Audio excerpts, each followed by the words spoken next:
With all the latest news, stories, and advice, here are your hosts, Paul Long and Tanya Mazurek. And welcome to SBA Today, sponsored by SBA Collective for the week of August 24th. I am Paul Long, joined by... Tanya Mazurek. Slow news week, right, Paul? You know, nothing happened. I get really tired of these slow news weeks. And then I get hit with a big one. That's what we get. Well, hey, Tanya, have you heard the term ICAP before? Seriously, I could pretend like I had, but I'd be lying. No. Good. Okay. Well, ICAP is the name of the new E-Tran. So a new name that we get to know on this. They redid their secondary market process for all of you back office nerds like myself. They redid that system and they're using this new system to do it. It looks, if you've ever been and done like 1502 reporting or anything like that, it kind of looks like that. It's kind of got that kind of flow. But it's cool. So I look forward to seeing what they do on this. So, and Paul, do you feel like really smart because I said no? You want to hear something funny? I did, but I wanted to let Paul have his moment. Oh, please. I don't need a moment. I don't need a moment. If you knew, you knew. Yeah. So apparently this week, and I'm sure there was no warning about this at all, that we've never told you that a new SOP is coming on this show multiple times. Well, baby, it dropped. And as a nerd, I spent a lot of time this weekend going through it and nerding out on it, and you get the benefit of that because we are going to go over all the fun, cool changes. So sit back, relax, grab your coffee and a scone, and let's see what happens. So the amazing news is the original was 467 pages. We are now 416. That's 51 pages have disappeared. It's crazy though, Paul. How often has it ever gone backwards? True. Backwards in the number of pages. However, that does not, people, mean it's simpler. No, it does not. They may have made a lot of appendixes. They did move everything, a lot of things to appendixes, change of ownerships, debt refinance, rates, collateral. So they kind of clamored those and put them into appendix. So that's interesting on there.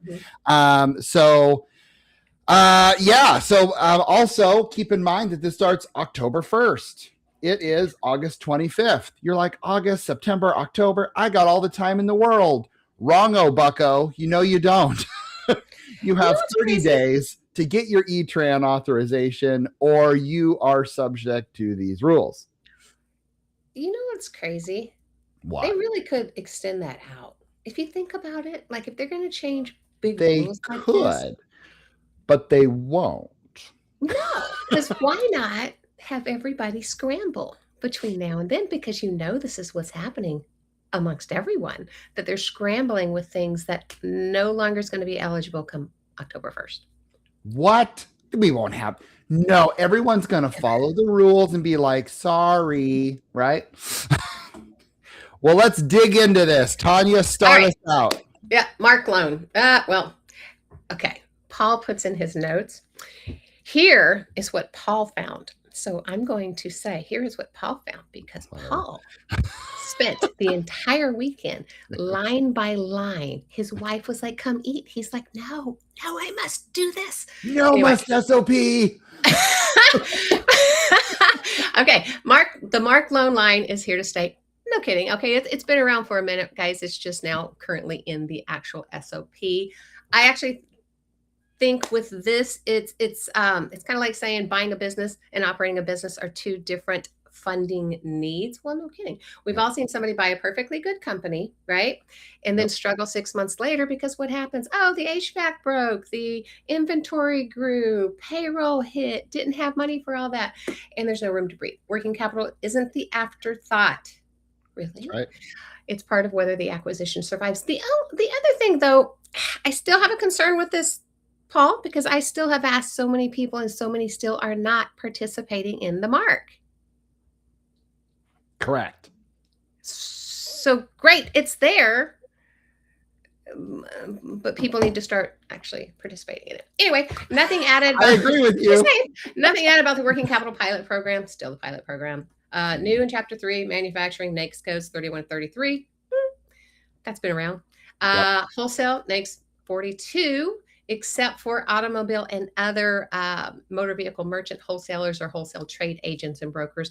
Food supply chain, got it, NAICS 11. So all of these are, they've already been around because of different things that's come out. They're just now actually added into the actual SOP itself. I think they're going to add more to these as time goes on. More NACIS. More NACIS, yeah. That's my vote. Yeah, I agree with you.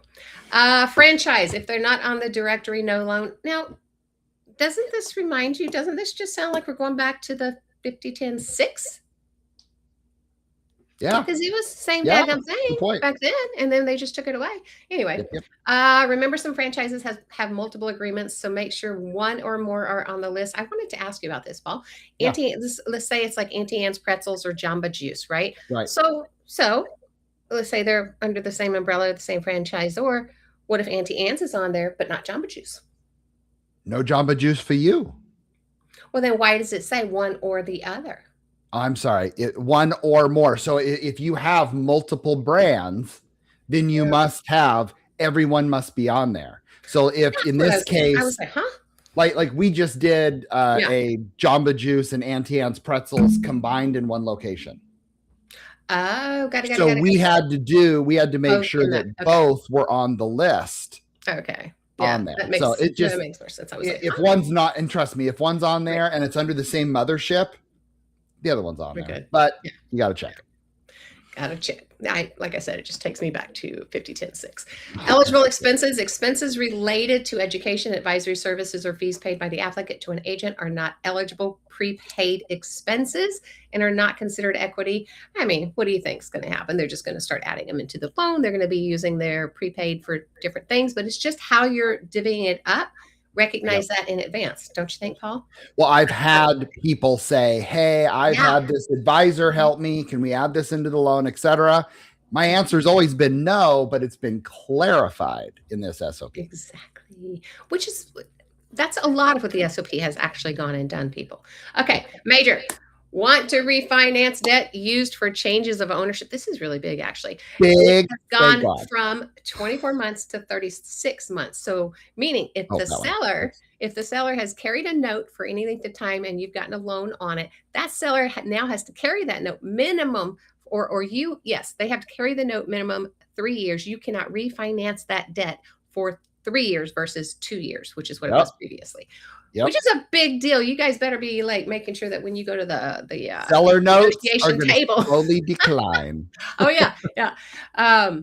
yeah. So it matters now because it matters prior to closing versus 3 years later.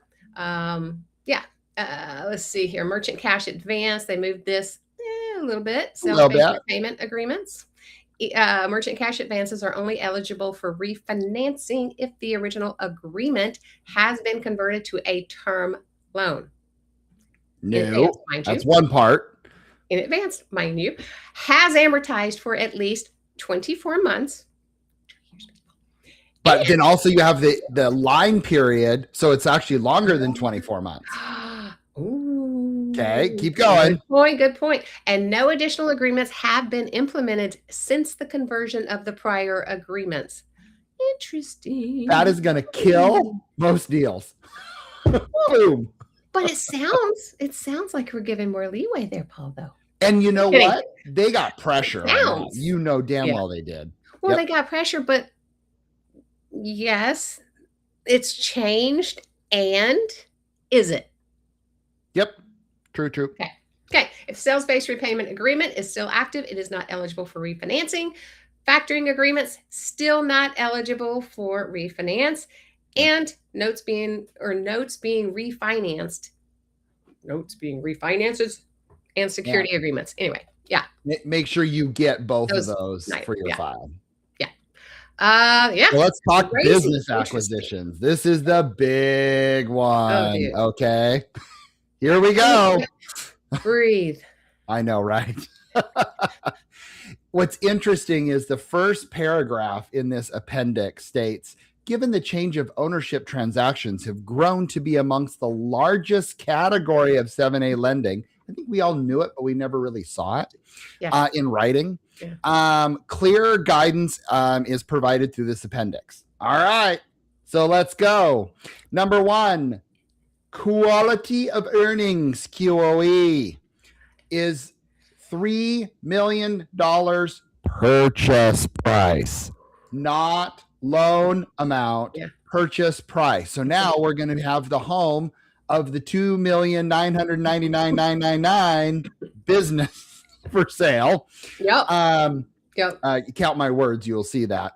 Oh, and the debt service coverage must be calculated on that report. Big. Okay. So you need to still look at the financials, but the decision needs to be on the quality of earnings. You can finance the fee as a part of the loan, thank God, because they're brutally expensive. Yeah. I've heard, I haven't done one in decades, to be honest. I think they're like 20 grand, aren't they?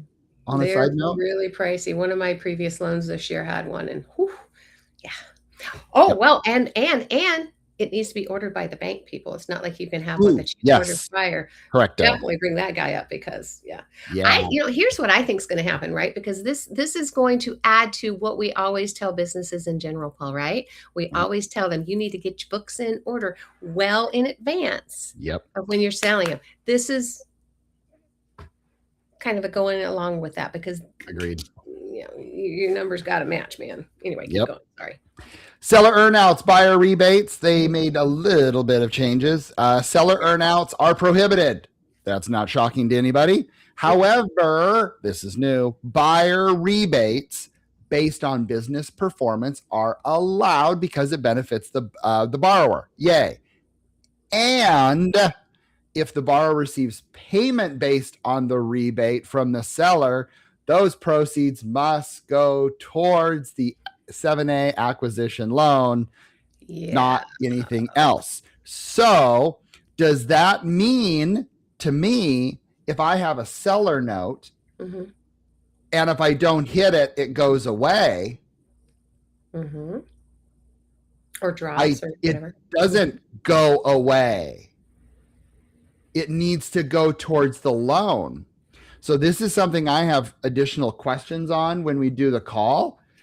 But think about it. You do a seller note that's based on if you don't hit XYZ in number, right? Yeah. Then there's the forgivable part of a seller note. Exactly.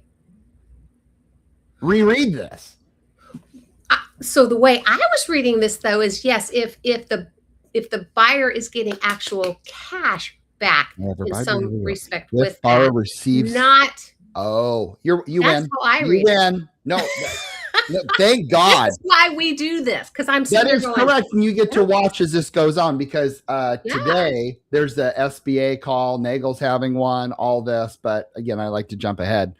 If the borrower receives funds based on a rebate from the seller, okay, you win, Tanya. Thank you. That's why you're awesome. There's something behind this blonde hair. Paul just doesn't want to admit it. I just thought it just sinks through. This one, thank God. New owner transition period extended from 12 months to 24 months. Can I get a hallelujah? Hallelujah. That I think is wonderful. It is. Why would you not? Why would you not? So does it help? It helps the borrower. It helps the lenders. It helps risk. It helps customers. It helps the transition. Think of all these relationship-based businesses, people. Come on now. Yep. Agreed. Give me a break, right? Just helps everybody. So why the heck didn't they do that prior? Okay, this one is going to get fun because what they did is they took all the different types of changes of ownership and threw them in 4 categories. We like confusion. Here is the number one thing that I picked up on all this. Okay. 90% of business acquisitions now require the person to be a co-borrower and not a guarantor. In 90% of these cases. So start getting in the habit of adding as co-borrowers rather than guarantors on the human being who's buying the business. Now let's dive into this. Now, why are you saying 90%? What's the 90%? 90, like most businesses, okay. most. Sorry. Well, we just want to clarify that most, because last time somebody came back and said, what do you mean about 500? I'm just saying the majority. Correct. And for those who are like, well, yeah, co-borrower, guarantor, it doesn't matter, who cares? Because I've heard it. You should care. A guarantor, it's secondary liability. I'll promise to repay if the business can't. I promise. We all know promises. Co-borrower, on the other hand, is directly and primarily responsible for the repayment of the loan. Yeah. There's more meat and more legal grab for repayment. So words matter. So keep that in mind. They go after one first. They go after the other second. Right. Guarantor was second. Now it's your asset first. On the line. Yep. Okay, here's your 4 categories. Yeah. Initial acquisition. You are not an existing owner of the business. You don't know anything about the business. You are a third party buying a business. It's the majority of what we do, right? Yeah. That's called the initial acquisition. Again, words matter, so keep this in mind. Number 2, business expansion. Existing business, buying a competitor. Yeah. In the same NACIS code. So. Well, not the exact same. You got to make sure it's the industry. Isn't it the last 4? Mine, I saw it as same NACIS code. That was the word used. Okay, somebody let us know. I was thinking it was the. Yeah, call us out if we're wrong. I don't know. But here's the deal. So how I read this too is, let's say you're a plumbing company and you're buying an electrical company to add to your overall world. That is not an expansion. Because it's not the same NACIS code. And think about it. It really kind of is, though. Or it, like we have been able to see that up until this point. I mean, it would make sense, right? They're working together. They're side by side. It's both the same subs. They work with the same people. It's just expanding. Ooh. Mm-hmm. Yep. Yeah. See, well, once you start digging, it gets really fun. Mm-hmm. Number 3, owner buyout. Usually a stock sale where one owner remains in place, and that owner guarantees, not co-borrowers. Yeah. Co-borrows. Sorry, I'll speak English today. And they guarantee the loan regardless of the percentage. So, Tanya, you're buying 100%, and I'm going to keep 1% of my business. I guarantee the loan. Uh-oh. For how long? Let them know how long. We'll get to that. Okay. That hasn't changed, guys. 2 years. But thank you, Tanya. Anyway. If you're not employed by the business, okay, the new owner cannot be more than 49% owner. The seller must remain in controlling interest. This is new and interesting. That's very I like it, frankly, from a risk standpoint. But they can't control the business if they're buying in and you're not an employee of the business. If you are an employee of the business, then that rolls out. Yeah. Okay. So you can do that. And then there's, to make things complicated, which, by the way, because again, I'm a nerd, I created a flow chart of this, which I will happily post on my LinkedIn that shows. Okay, ChatGPT helped me with it. But anyway, so there's 2 subcategories under the owner buyout. I knew this wasn't going to be good on a podcast. You have existing buyer, 100% takes over the person's interests. That other person's the seller's going to need to guarantee for 2 years. Okay. Partial change of ownership. The other person must also guarantee the loan, not co-borrow. And if the buyer already has ownership and the increasing the percentage of that, here's the interesting piece. This is where it gets really icky. And I'm gonna slow down and talk about this. If the buyer already has ownership, okay, Tanya owns 25%, I own 75%. Of course you do. And okay, fine. Tanya, you own 75, I own 25, whatever. And other owner, and you are whomever, I don't even know who the hell's on first anymore. They need, the bottom line is this. I don't care your percentage. I'm taking Tanya's house. Good luck with that conversation.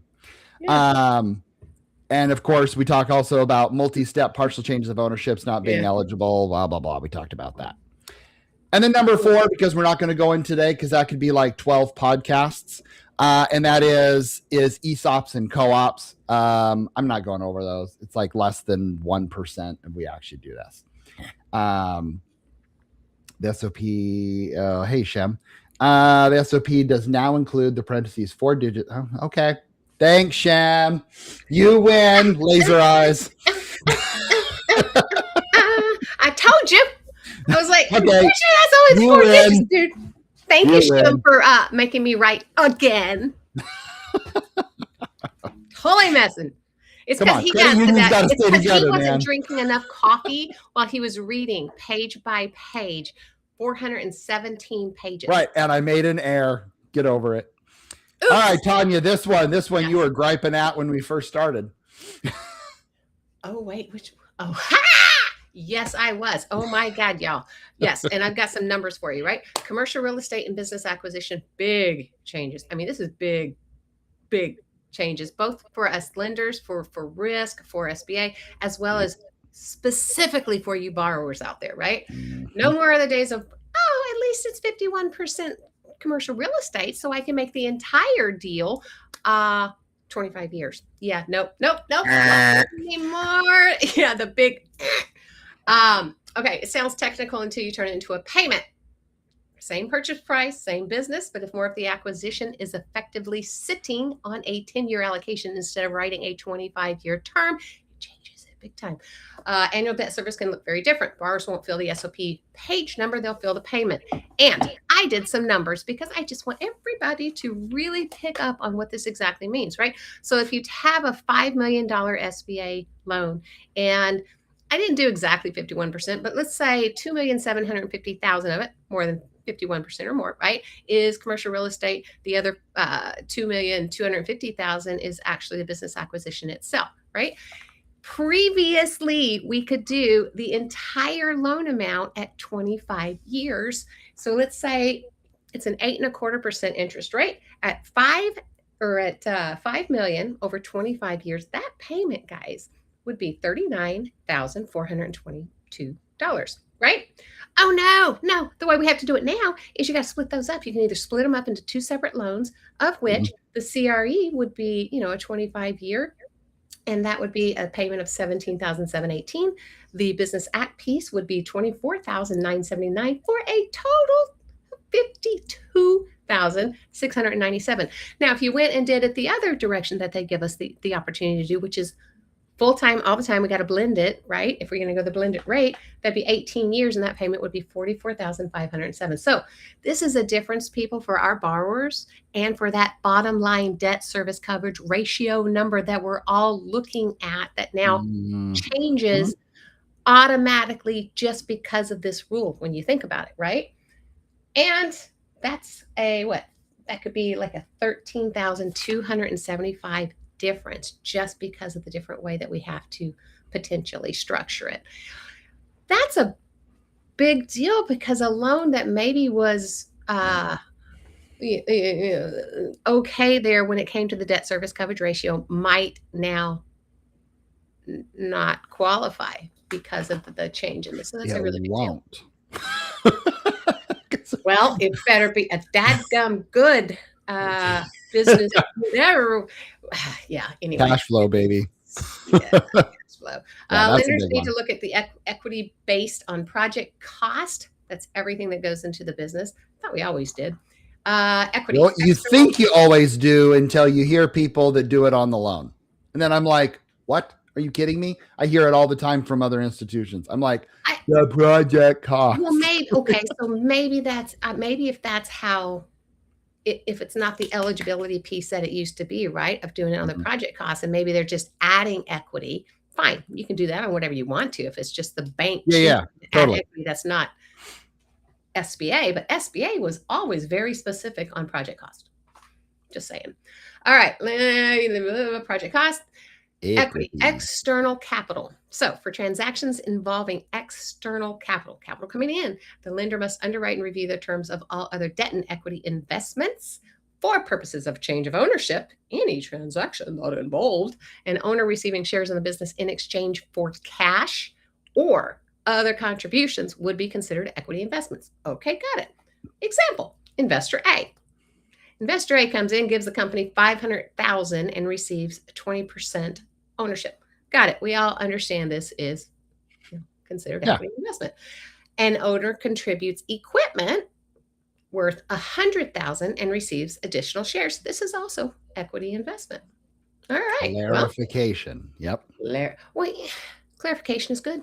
I like clarification. Got it. And still remove 51 pages. That's efficiency. Anyway. I think it's good. I think it's good. Make it easier. 10% for all except business expansion and owner buyouts. The lender may reduce or eliminate this. This one gets a little interesting. Really read this close. Okay. Yep. The lender may reduce or eliminate this requirement if they have determined that the borrower has sufficient liquidity and working capital to sustain operations following the transaction. Now, the funny thing with that is, weird. Okay, so we can take away the requirement for the borrower to bring in equity injection. However, if we do that and they don't have post-close liquidity, whatever, we can't give them working capital. Aha! Don't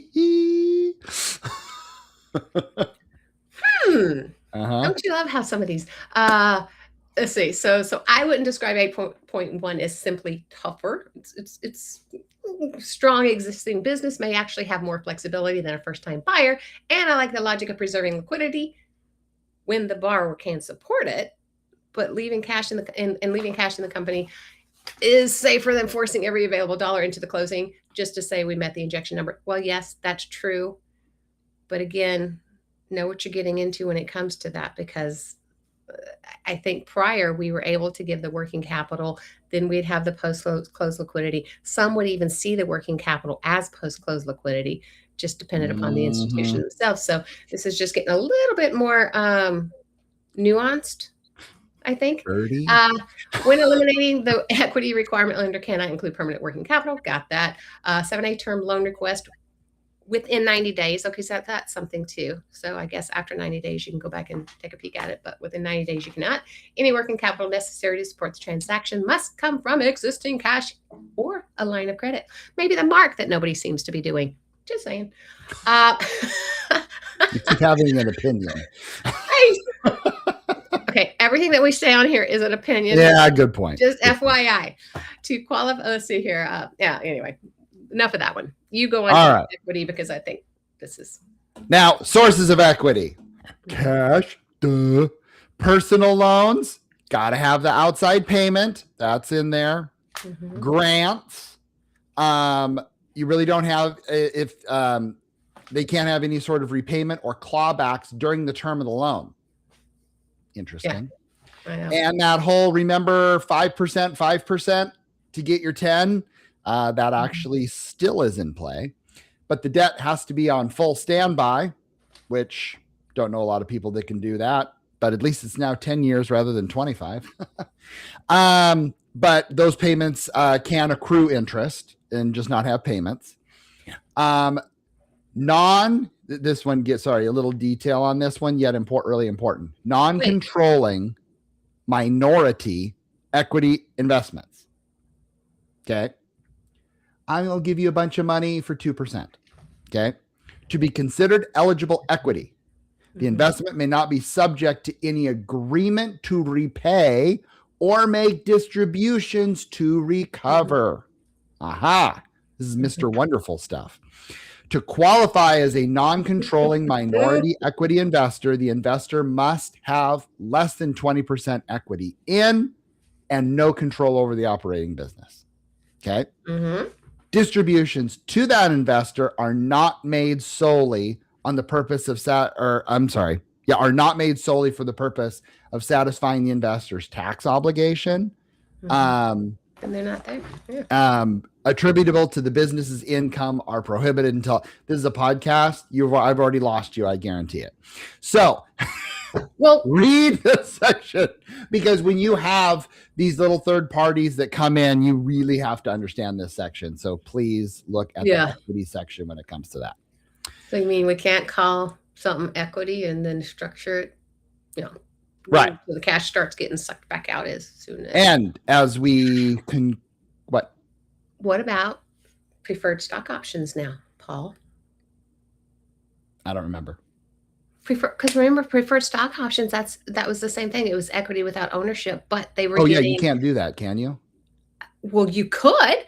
I need to go and dig deeper on that, because this is saying the opposite of that. If there was something about preferred equity. I remember seeing the word preferred equity somewhere on there, and I want to say it was towards a no, but yeah, I got to go back and look at that then, because that's something I did not look at, and this just brought it to mind, because I've used preferred equity a few times.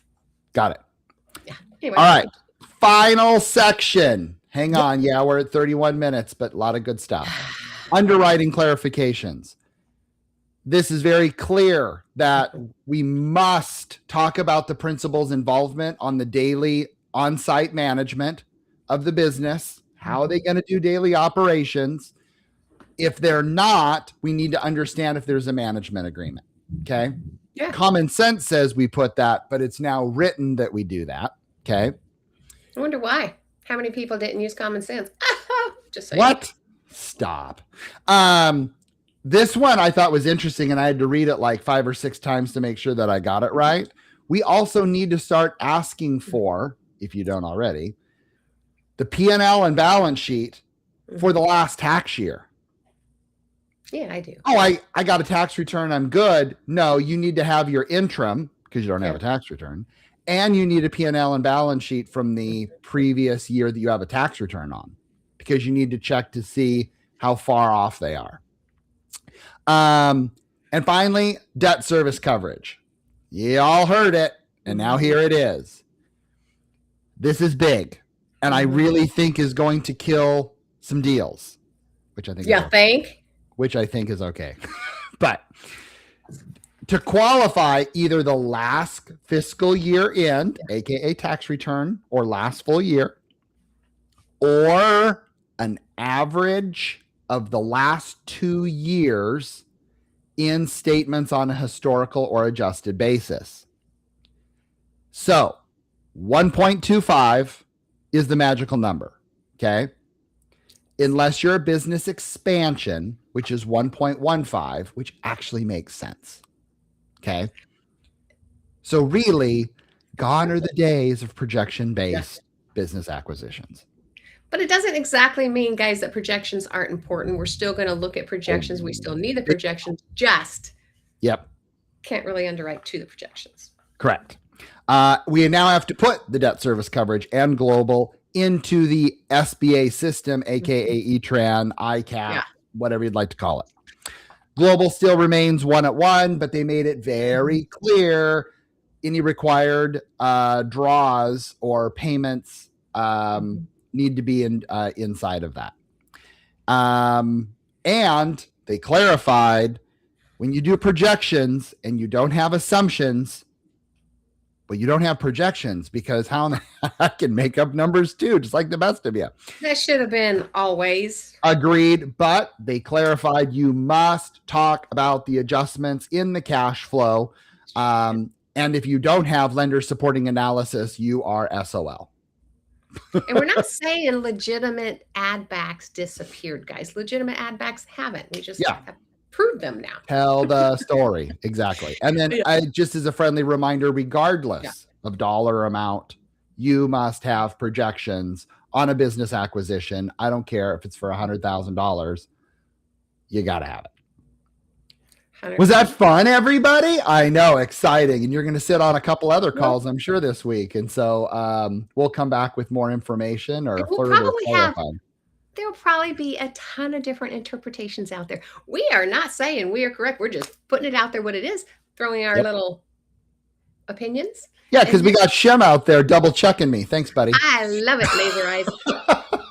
Especially when you're making me right. I like being right with Paul. Yeah. Anyways. Tanya's probably keeping score. Of course I am. 2.